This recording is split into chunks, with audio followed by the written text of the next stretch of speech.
ओम नमः श्रीयतिराजाय विवेकानंद सूरये सच्चित सुख स्वरूपाय स्वामी नेतापहारिणे। भगवान श्री रामकृष्ण देव जगजननी माँ जी और स्वामी जी को प्रणाम अर्पित करता हूँ। पूज्यपाद स्वामी विष्णुपादानंद जी महाराज, आज के अध्यक्ष, अन्य सब उपस्थित हमारे भक्तगण, सामने उपस्थित समस्त साधु वृंदों को और एवं मेरे प्यारे भाइयों और बहनों, सबका मेरा प्रणाम है। अभी सिनॉप्सिस हिंदी का है। ये 125वां वर्षगांठ जो रामकृष्ण मिशन का अभी हो रहा है, उसके तहत ये अखिल भारतीय भाव प्रचार सम्मेलन जो हुआ उसका first day 125 years of Ramakrishna mission, a journey together in seva and भाव प्रचार। इस टॉपिक के ऊपर सबसे पहले रामकृष्ण मिशन में आत्म श्रद्धानंद जी महाराज सेवा साधना और स्वाध्याय विषय पर वक्तव्य देते हुए कहा, हिंदी प्रदेश में 40 से ज़्यादा सेंटर वहाँ एक्टिव हैं और उनके आर्थिक, सामाजिक, आर्थिक सभी सवा उन्होंने शामिल उसमें किए हैं। उससे पहले श्रीमद स्वामी व्यात्यानंद जी महाराज रामकृष्ण मिशन नारायणपुर के सचिव एवं मध्य प्रदेश के छत्तीसगढ़ परिषद के अध्यक्ष ने आत्मन मोक्षार्थम जगत हिताय च इस विषय पर व्याख्या करते हुए कहा कि अपने आत्मा की मुक्ति के साथ ही जगत हित की कामना भी करनी चाहिए। एकमात्र आत्मा ईश्वर को जानने का संदेश मुंडकोपनिषद देता है। स्वामी जी ने जगत हिताय च पर कहा कि भगवत नाम में रुचि होना चाहिए, वैष्णव अर्थात हरिभक्त की सेवा करना चाहिए, जीवों पर दया करना चाहिए। रामकृष्ण देव दया शब्द पर कहते हुए कहा कि नहीं, दया नहीं, शिव ज्ञान से जीव की सेवा। ठाकुर जी ने सेवा पर बल दिया है। विभिन्न उदाहरण के माध्यम से स्वामी जी ने गृहस्थ भक्तों को रामकृष्ण संघ में आगे बढ़कर कार्य करने का आह्वान किया है। श्रीमद स्वामी महेश्वरानंद जी ने आश्रम की सेवा ही ठाकुर माँ स्वामी जी की सेवा पर वक्तव्य देते हुए कहा कि हम सेवक के रूप में कैसे तैयार हो सकते हैं। संघ में मिशन के संध्या आरती के साथ स्वशासी केंद्र और ठाकुर के भक्त भी शामिल हैं। रामकृष्ण संघ बरगद के पेड़ की तरह है जो विभिन्न आश्रम की उनकी अनेक शाखाएं हैं। संघ रूपी श्री रामकृष्ण पर प्रकाश डालते हुए स्वामी जी ने कहा, किसी भी कार्य को ईश्वर के कार्य मानकर करने से वो ईश्वर की ही सेवा है। अपने आश्रम की सफाई करना, देखरेख करना, स्वाध्याय, जप, ध्यान, सब कुछ ही उसमें आता है कि हम अपने आप को कैसे तैयार करें। जितने अच्छे हम अपने आप को तैयार करेंगे उतना ही आश्रम की सेवा भी उत्तम रूप से परिचालित हो पाएगी, ये स्वामी जी ने कहा। स्वामी यज्ञधरानंद जी महाराज जम्मू रामकृष्ण मिशन के सचिव ने बी एंड मेक इस बात पर जो बल दिया, एक कहानी के माध्यम से, सुंदर कहानी के माध्यम से, कि भागवत कथाकार कैसे राजा को कथा सुनाने आ रहे थे, लेकिन प्रत्येक दिन राजा कहता था कि आप भी समझ लीजिए। तो बाद में उन्होंने, उस भागवत कथाकार ने सोचा कि शायद मुझ में ही कोई कमी है, नहीं तो बाकी सभी जगह मेरी प्रशंसा होती है, यहाँ राजा क्यों बोलते हैं कि बारंबार तुम ही खुद समझ लो। फिर आत्म अनुशीलन करने के बाद उसने एक दिन तय किया कि अब कथा कहने के लिए मैं नहीं जाऊँगा।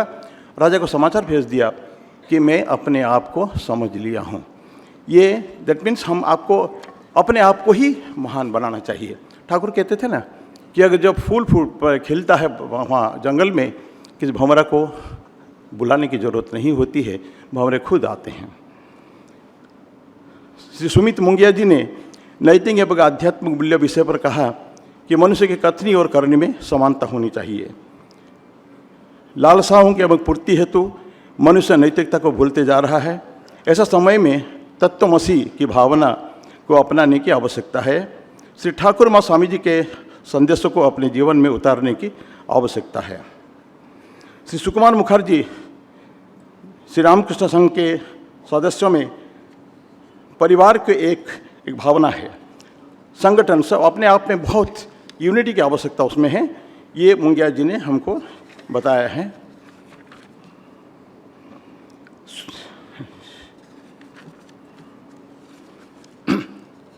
अध्यक्ष उद्बोधन में श्रीमद स्वामी निखिलेश्वरानंद जी महाराज स्वामी जी ने कहा कि सन्यासी संघ का सब कुछ त्याग कर चुका है उन्हें सेवा की क्या बाकी का काम है, पर गृहस्थ भक्त सारे घर परिवार के रिस्पॉन्सिबिलिटी जवाबदारी उठाने के बाद भी आके आश्रम में काम करते हैं, सभी ऑफिस की ड्यूटी भी करते हैं और अपना घर का कार्य का गृहस्थी के संभालते हैं।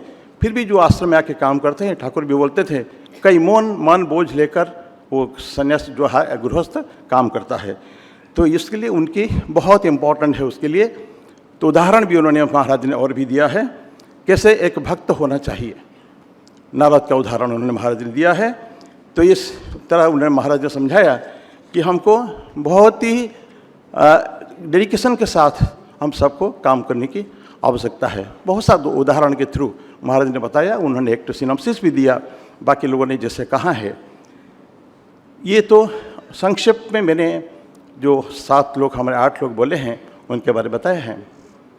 जहाँ तक डिविनिटी, ये स्पिरिचुअलिटी की बात आती है, हमको बहुत सुंदर बातें कि सेवा और स्पिरिचुअलिटी की एक परिभाषा पूजनीय स्वामी रंगनाथन जी महाराज ने दिए हैं कि हम लोग शांति जीवन में चाहते हैं, मेडिटेशन करते हैं, जप करते हैं।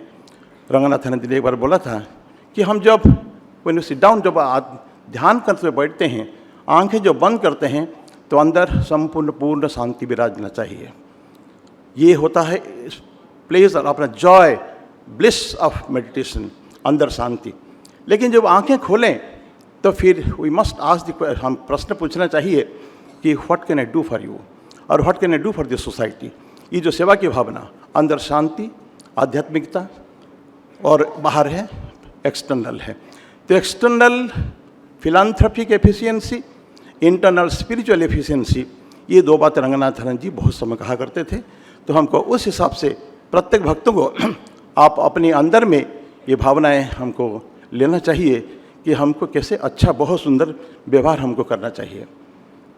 एक और बातें जहाँ तक स्पिरिचुअलिटी का सवाल है, हमको याद आ रही है भागवत में भगवान कृष्ण, बाल कृष्ण जब जाते हैं ग्वाल वालों के साथ गाय चराने के लिए जाते हैं, वहाँ छोटे बच्चे होते हैं, उस समय 7-8 वर्ष साल की उम्र है, बहुत चिलचिलाती धूप है और झिम बरसात भी हो रही है। भगवान कृष्ण वृक्ष की महानता के बारे में बताते हैं, पश्यतेतान महाभागन करके, ये वृक्ष को देखा, ये सब महापुरुष एक हैं। ऐसा वर्णन बोलने के बाद अंत में एक बहुत सुंदर श्लोक बोलते हैं, यथावत जन्म साफल्यम देहिनाम यह देश प्राणई अर्थे धिया वाचा श्रेय आचरणम सदा। बोलते श्रेय आचरण में हमको हमेशा अच्छे कर्म करना चाहिए, सत्कर्म हमेशा करना चाहिए, श्रेष्ठ कर्म करना चाहिए। श्रेय मतलब श्रेष्ठ कर्म करना चाहिए, पर कैसे करना चाहिए, क्या क्या देख कर करना चाहिए, कुछ तो हमको देना है। तो प्राण ही अर्थ ही धिया वाचा, अर्थ देकर अगर है तो संभव है, धिया बुद्धि देकर, बुद्धि के द्वारा भी लोगों की मदद की जा सकती है, और वाचा वचन से भी बहुत काम हो सकता है। और प्राण तो अंतिम बात है, दधी जी ने हमारे लिए प्राण दिया था। तो ये सेवा है, विभिन्न प्रकार की हम लोग सेवा कर सकते हैं। तो समय भी समाप्त हो रहा है, कंक्लूड करने के लिए महाराज ने बोला है। तो हमको ये सेवा की भावना, सेवा बहुत बड़ी कंसेप्ट है जिसको ठाकुर ने शिव ज्ञान से जीव पे सेवा बोला है। तो हमको अपने लिए, अपने जैसे हम डिविनिटी है, डिवाइन हम लोग है, तो इस तरह प्रत्येक जीवों में शिव का दर्शन करते हुए महाराष्ट्र के संत एकनाथी महाराज ने जैसे वो गधा को पानी पिलाया था, जहाँ कहाँ से गंगोत्री से पानी लाकर उन्होंने रामेश्वरम पहुँचने से पहले गधा में ही उनको भगवान शिव दिखाई दिए थे। तो ये सेवा का कंसेप्ट है। So you have to see divinity in others. हम लोग खुद डिवाइन है, तत्वमसि अहम ब्रह्मास्मि। तो ये सब जो भावनाएं है ये मन में आती है साधना के द्वारा। तो आध्यात्मिक साधना तथा सेवा, ये दोनों साधना, स्वाध्याय, सेवा, इसके ऊपर महाराज ने हमारे वहाँ पिछले सेशन में किया था उन्होंने। तो मैं समाप्त ही करूँगा। बहुत सुंदर, आज सभी को, मेरे भाई लोगों को करीब 1700 के तो 1800 लोग आए हुए हैं, सभी को मेरी शुभकामनाएं हैं। बहुत सुंदर प्रोग्राम रहा। रामकृष्ण मिशन के पूजनीय स्वामी देवराजानंद जी और बलभद्रानंद जी, उन्होंने यहाँ हमारा नाम दिया है इस रेपोर्टियर में भी, उसके लिए भी उनको बहुत बहुत धन्यवाद। और सभी के श्री चरणों में प्रणाम अर्पित करते हुए भगवान श्री रामकृष्ण देव माँ और स्वामी जी को प्रणाम। मैं मेरी वाणी को ही विराम देता हूँ। हरिओम तत्सत।